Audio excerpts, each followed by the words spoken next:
फरमानी नाज एक कलाकार है और उसे अगर गाना मिलता है, अगर भक्ति संगीत गाने को मिलता है तो वो भक्ति संगीत भी गाएगी, उसे अगर नात मिलता है तो वो नात भी गाएगी, उसे अगर कव्वाली मिलता है तो वो कव्वाली भी गाएगी। इसलिए कलाकार को किसी धर्म से, किसी मज़हब से जोड़ना मेरी समझ से बिल्कुल बिल्कुल गलत होगा। कलाकार पे खासकर बैन नहीं होना चाहिए। अगर कलाकार पे बैन होता तो मास्टर सलीम हिंदुस्तान के बहुत बड़े गायक हैं, सूफी गायक हैं। उन्होंने जितना भजन गाया है और जितना हमको लगता है कि हिंदू धर्म के या पंजाबी धर्म के ग्रंथ से उनको ज्ञान है, शायद पंडित को भी नहीं होगा। मोहम्मद रफ़ी साहब का जो गाना सुनेंगे, जय रघुनंदन जय सिया राम, समझे, सुख के सब साथी दुख में ना कोई, एक से एक भक्ति संगीत है। अगर कोई भक्ति संगीत गा दिया तो इसका ये मतलब नहीं कि वो इस्लाम से खारिज हो गई या उन पे कोई फतवा लग जाए।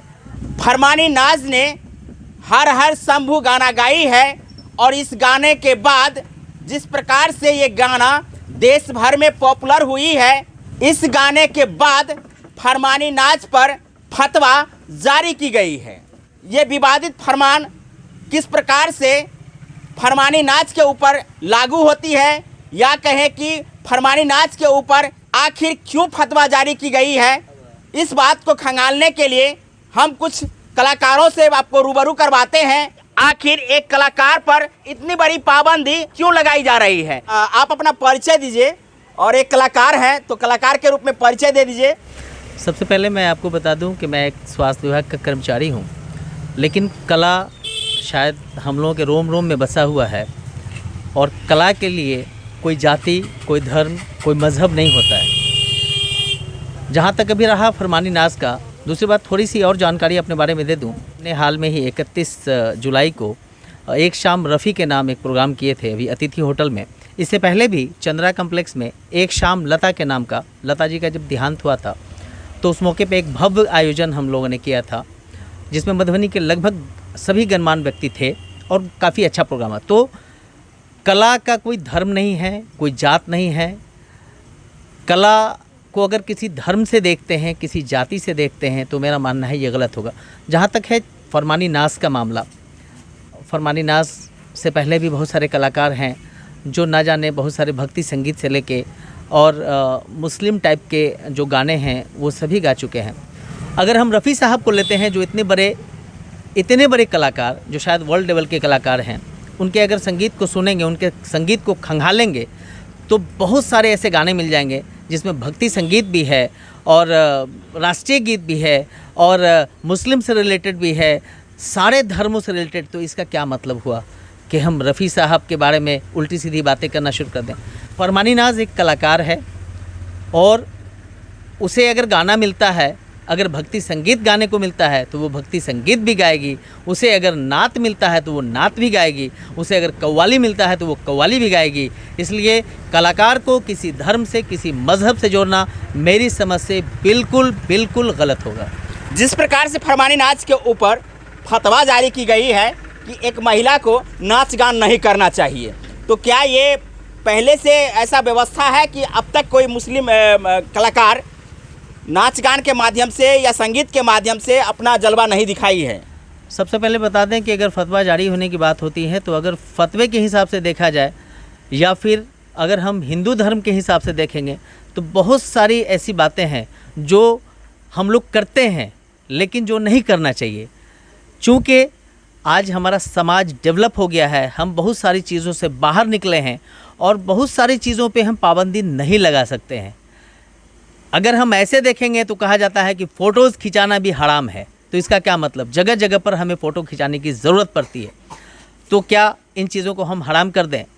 मैंने पहले ही कहा ना कि किसी भी कलाकार को किसी मज़हब, किसी धर्म से नहीं जोड़ना चाहिए। आप अपना नाम बताइए। मेरा नाम एक्चुअली मोहम्मद इस्मतुल्लाह गुलाब है। मोहम्मद रफ़ी साहब का भी चर्चा किए हैं। रफ़ी साहब भी कई ऐसे भजन गाए हैं जिसको लेकर के अब तक तो कोई विवाद नहीं हुआ है, लेकिन फरमानी नाच को लेकर के अभी देश में लगातार चर्चाएं हो रही है। इस समय के दौर में फरमानी नाच विवादित जो अभी मुद्दा है, इस मुद्दा को लेकर के क्या कहेंगे? मैं मुन्ना मेहता बहुत पुराने आर्टिस्ट भी हैं, करीब 30-35 साल से मैं म्यूजिशियन का काम कर रहा हूँ। एज ए कीबोर्ड प्लेयर हूँ मैं और बहुत अच्छे गायकों के साथ मैं प्रोग्राम भी किया हूँ। तो मैं ये कहना चाहूँगा कि एक बहुत पुराना गाना आता है, ईश्वर अल्लाह तेरो नाम सबको सम्मति दे भगवान। ये बात है कि मेरे ख्याल से, अब आदमी का मैं उस पर नहीं उतना कमेंट करूँगा, मेरे ख्याल से मेरा धर्म, मैं पंजाबी कौम से आता हूँ, लेकिन मैं रोज़ा भी करता हूँ रमज़ान में, 3 रोज़ा करता हूँ, पूरा तो नहीं करता हूँ, हमें उसमें आस्था है, ठीक है, मैं इसलिए करता हूँ। कलाकार पे खासकर बैन नहीं होना चाहिए। अगर कलाकार पे बैन होता तो मास्टर सलीम हिंदुस्तान के बहुत बड़े गायक हैं, सूफ़ी गायक हैं, उन्होंने जितना भजन गाया है और जितना उनको, हमको लगता है कि हिंदू धर्म के, पंजाबी धर्म के ग्रंथ से उनको ज्ञान है, शायद पंडित को भी नहीं होगा और इसको भी नहीं होगा। तो इस पर तो बैन होना ही नहीं चाहिए। और मोहम्मद रफ़ी साहब का जो गाना सुनेंगे, जय रघुनंदन जय सिया राम, समझे, सुख के सब साथी दुख में न कोई, एक से एक भक्ति संगीत है। और आपको भगवान के लिए भी गाए हैं और नात भी गाए हैं, खुदा के लिए गाए हैं, पंजाबी में भी वाहिगुरु के लिए गाए हैं और गॉड के लिए भी गाए हैं। तो कलाकारों पे बैंड नहीं लगना चाहिए मेरे ख्याल से। कलाकार एक आज़ाद है। मैं भी मैं एक स्कूल में जॉब करता हूँ, मैं डेली नात गाता हूँ। डेली नात गाते हैं? हाँ, बच्चे के साथ, समझे, डेली, समझे। और मैं 1000 बार अगर अल्लाह का, खुदा का नाम ले लूँगा तो मेरा धर्म थोड़े बदल जाएगा, या मैं राम का नाम लूँगा तो थोड़े धर्म बदल जाएगा। एक कलाकार हैं, कीबोर्ड कलाकार हैं, और कई प्रोग्राम ऐसे भी किए हैं जिसके बारे में चर्चा किए हैं, और ख़ासकर जिस प्रकार से मोहम्मद रफ़ी साहब के बारे में बताए हैं कि जय रघुनंदन जय सिया राम उन्होंने गाए हैं, और आज भी लोगों के जुबां पे ये गाना है और लोग गाते रहते हैं, और इस गाना को लेकर के कहीं भी विवाद खड़ा नहीं हुआ है। वैसे में जब हर हर शंभू फरमानी नाज ने गाई है तो इस मुद्दा को लेकर के, इस गाने को लेकर के बहुत बड़ा बवंडर मचाया जा रहा है। और इस बवंडर के पीछे कुछ और जानकारी हम ले लेते हैं गुलाब जी से कि गुलाब जी की फरमानी नाज इस समय पॉपुलर तो वैसे भी हो रही है, तो इसको किस रूप में देख रहे हैं? देखिए, मेरा मानना है कि जिन लोगों ने इसे विवादित किया है, शायद कहीं ना कहीं हर लोग जानते हैं कि फरमानी नाज बहुत ही पुअर फैमिली से आती है, और मुझे लगता है कि फरमानी नाज के लिए ही एक पब्लिसिटी स्टंट हो गया। उनको फ़ायदा मिलेगा, और जो नहीं जानता था उनको आज पूरा भारत उनको जानने लगा है। और मैंने पहले ही कहा कि किसी भी कलाकार का कोई धर्म, कोई मज़हब, अगर उन्होंने गाना गा दिया, अगर कोई भक्ति संगीत गा दिया, तो इसका ये मतलब नहीं कि वो इस्लाम से खारिज हो गई या उन पे कोई फतवा लग जाए। मैं अपनी बात बताता हूँ, मैं स्कूल में पढ़ता था तो मुझे याद है कि जिस स्कूल में था तो उसमें बिस्मिल्लाहिर्रहमानिर्रहीम भी पढ़ाया जाता था। जब सामने खाना आता था तो हम लोग बिस्मिल्लाह भी पढ़ते थे, और फिर हाथ जोड़ के एक सुर में पढ़ते थे, ओम तो दियो बस तो गोविंदम तुमरमन समर्पितम देहान सबरमित्वम प्रसिद्ध परमेश्वर। तो ये भी पढ़ के हम लोग उसके बाद खाना शुरू करते। तो इसका क्या मतलब हुआ कि हम हिंदू हो गए? एक ही बात है कि मज़हब नहीं सिखाता आपस में बैर रखना। हिंदी है, हम वतन है, हिंदुस्तान हमारा। हिंदुस्तान से प्यार करिए और इन जाति और मज़हब के चक्कर में अपना वक्त बर्बाद न करें।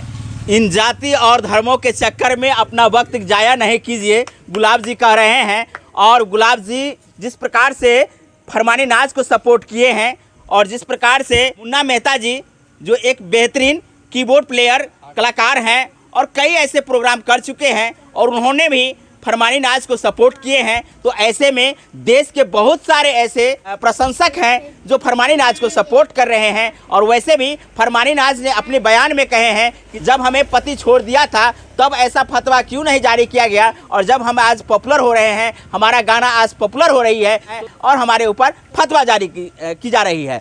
आप लोग भी फरमानी नाज के बारे में सुने होंगे, तो आप लोग भी कमेंट करके बताइए कि फरमानी नाज द्वारा जो गाना गाई गई है, जो भजन गाया गया है, वो किस प्रकार की है, और इसको लेकर के आप लोगों की क्या राय है, कमेंट करके ज़रूर बताएंगे। बहुत बहुत धन्यवाद। जय हिंद, जय भारत, जय मिथिला।